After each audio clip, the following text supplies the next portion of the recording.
Welcome back, everybody, to the Deep Dive. Today, we're diving into a topic that I think a lot of us can relate to, and that's laughter. We all do it, but have you ever stopped to think about why we laugh and what it's actually doing to us? You guys have sent in tons of research on this, so we're going to break it all down.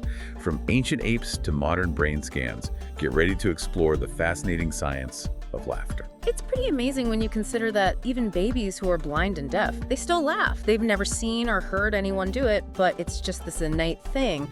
And even more than that, researchers have actually compared the laughs of different apes.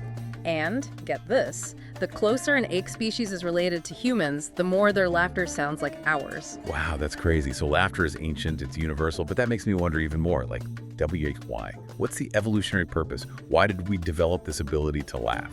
Well, one of the main theories out there is that as early humans started forming these larger, more complex social groups, laughter became a way to kind of strengthen those bonds. Instead of having to spend hours grooming each other like some of our primate cousins, a good laugh could kind of achieve that same sense of connection and trust much quicker. Oh, so it's like kind of like a shortcut Exactly. to bonding, like a verbal hug or something. Exactly, yeah. A way to signal, hey, I'm friendly, I'm part of the group, I'm enjoying being here with you guys. I like that. Okay, well, let's move from those ancient humans to the modern brain. What's actually going on up there when we laugh? Well, it's actually not just one spot that lights up, it's a whole network. Really? Yeah, there's this part called the lateral hypothalamus that's involved in pleasure and arousal, kind of like your brain's reward center. And then there's the parietal operculum, which helps us process sensations like touch. And then, of course, the amygdala is in there too, our emotional control center, processing the humor and the social cues that make us laugh. Okay, so multiple parts of the brain are working together. But I know you mentioned the cerebellum, and that one kind of surprised me. Because isn't that mainly for like balance and coordination? What's it doing on the laughter action? That's a great question. You're right, the cerebellum is known for helping us move smoothly and gracefully. But it turns out it's also involved in how we process emotions and understand what other people might be thinking. It really shows just how complex laughter is. It's not just some simple reflex, it's tied in to our whole experience. I'm really starting to see why scientists are so intrigued by laughter. But of course, the big question everyone's wondering is laughter actually good for us? I mean, we've heard that saying, laughter is the best medicine, but can it really improve our health? Well, for a long time, people kind of brushed that saying aside as, just a cute little phrase. But more and more research is showing that there are some real measurable effects of laughter on our well-being. Okay, I am all ears. Spill the details. What kinds of things have researchers actually looked at? Well, let's start with the heart. There was this huge study that followed over 20,000 adults, and what they found was that people who rarely laughed, they had a significantly higher risk of heart disease and stroke compared to those who laughed more often. Wow. Okay, so not laughing could actually be putting your heart at risk. All right, I'm definitely taking notes on this one. What about mental health, though? Does laughter help there, too? Oh, absolutely. There's some really cool research on something called laughter yoga and how it can help with depression. It turns out that even if you're not genuinely feeling amused, just going through the motions of laughing, like in these laughter exercises, it can still have these positive effects on your mood and anxiety. It's almost like tricking your brain into feeling better. Huh. So even if I'm not feeling particularly joyful, just faking a laugh could actually help. Yeah. I'm gonna have to try that. Yeah, it sounds kind of strange, but it's worth a shot. Our brains are pretty amazing, and sometimes just going through the motions of laughter can actually kickstart those good feelings. I like it. You mentioned earlier that laughter can affect our hearts. How does that actually work?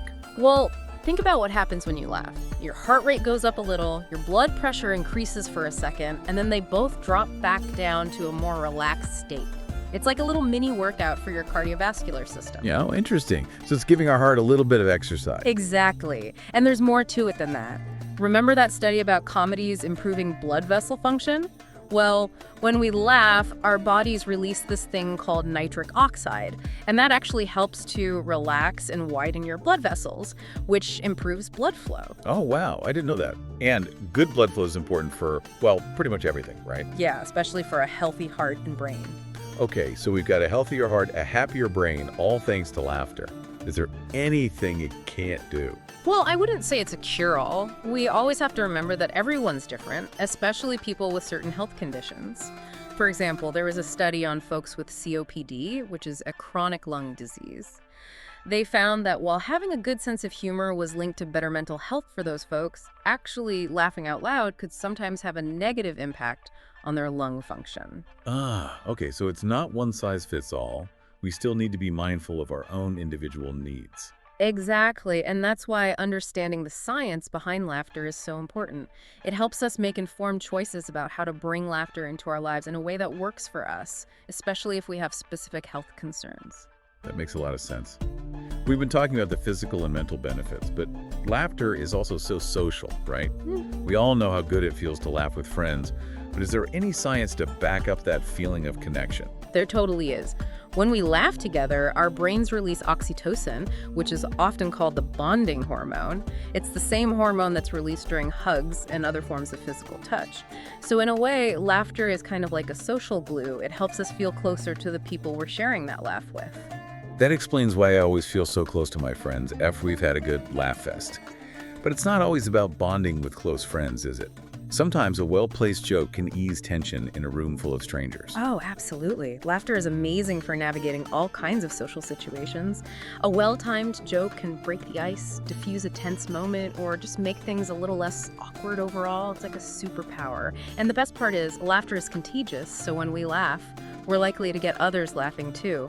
So by choosing to laugh, we're not just helping ourselves feel good, we're also contributing to a more positive environment for everyone around us. It's amazing to think that something as simple as laughter can have such a big impact on our relationships and how we interact with the world. I know, right? It's a powerful tool and one that we're only beginning to fully understand. You've given us so much to think about. So, what does all this mean for our everyday lives? If we want to get all these amazing benefits from laughter, do we need to start scheduling laugh breaks into our day? What do we actually do? Well, I think the most important thing is to simply make laughter a priority. It's not just some silly pastime, it's an essential part of a healthy and happy life. Think about the things that make you laugh, whether it's hanging out with funny friends, watching a comedian you love, or just finding the humor in everyday situations. And don't be afraid to let loose and really laugh, even if it feels a little silly at first. The more you do it, the easier it will become. I love that advice. It's simple but powerful. You mentioned earlier that not all laughter is created equal, though. So for someone who's really trying to make their life better through laughter, what kind of laughter should they be aiming for? That's the million-dollar question.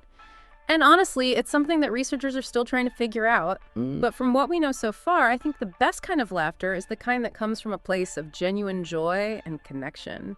It's the kind that just bubbles up naturally when you're really present in the moment, enjoying the people around you, and appreciating the humor in the world. So it's not just about quantity, it's about quality too. Exactly. A forced laugh or a polite chuckle might have some benefits, but it's that deep belly laughter, the kind that makes your sides ache and tears run down your face. That's the kind that seems to have the most powerful effect on our well-being. You know, that makes me think about how different everyone's sense of humor is. What makes one person crack up might leave someone else totally cold. Yeah. So how do we know if we're experiencing the right kind of laughter, the kind that's truly beneficial? That's such a good point, and it really highlights how important it is to pay attention to our own laughter. Are we laughing at something because it's genuinely funny to us? Or are we laughing to fit in or to avoid feeling uncomfortable? Are we laughing with people who bring us joy, or are we laughing at someone else? It's like creating a laughter diet. You know, we have to be mindful about what we're consuming. I love that analogy. So it's all about finding the things that truly bring us joy and surrounding ourselves with people who share our sense of humor. Exactly. And just like with a healthy diet, variety is key. Don't be afraid to explore different kinds of humor and different ways to find laughter. What makes one person laugh might not work for another, so it's all about finding what clicks for you. So the big takeaway here is to be intentional about our laughter, to seek out those moments of real joy and connection. I think that's a perfect way to put it. Laughter isn't just something that happens to us, it's something we can choose to cultivate in our lives. And by making that choice, by seeking out those opportunities for joy and connection, we're not just improving our own well-being, we're actually creating a ripple effect of positivity in the world around us. This has been such an eye-opening deep dive into the science of laughter. It's so cool to think that something as simple as laughing can make such a huge difference in our lives and in the world. It really is, and it reminds us that sometimes the simplest things are the most powerful. I don't know about you, but I'm definitely feeling a lot more upbeat after learning all about the science of laughter. It's amazing what we've discovered about something that most of us do every day without even thinking about it. And I have to say, I have a whole new appreciation for just how important a good laugh can be. Me too.